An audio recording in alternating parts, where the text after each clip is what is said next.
problem? When you shop around for a machine, the amount of RAM or memory and the hard disk are two of the most important things that you need to understand. Now, this machine has 8 megabyte of RAM and 120 megabyte hard disk. Both are measured in megabyte and both are places where information's stored. Now, it might sound like you've heard all this from me before, but it obviously needs a bit of attention because we continue to get questions about this topic.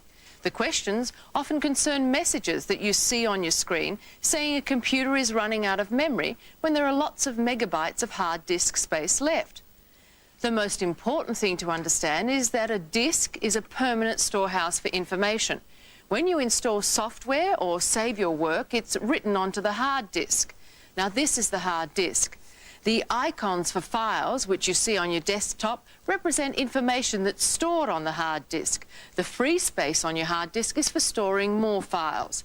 These might be your own work or new software. This information will stay on the hard disk even when the computer is turned off or the disk is taken out and put onto another machine. The hard disk is like a filing cabinet. Things can be put in and taken out and stored there for a long time.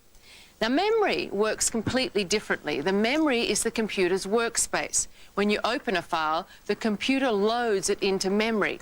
Here you can work on it, make changes, and add new information. If you turn off the computer without saving first, the contents of memory will be lost. To keep your changes, save your work, and it'll then be copied back to the hard disk. Remember, when you're using your files in memory, you're working on a copy. The original is still there on the disk. That's handy because if you should make a major error or lose the work in memory, you can always go back to the original on the hard disk and start again. Software like the graphics package you can see is also loaded into memory, where the computer can get at it very quickly as you use it.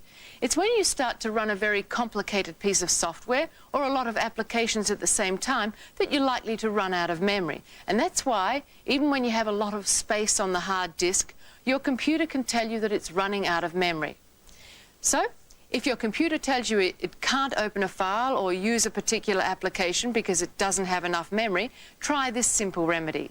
Save and close everything else you've been working on, and you'll often find you can easily proceed.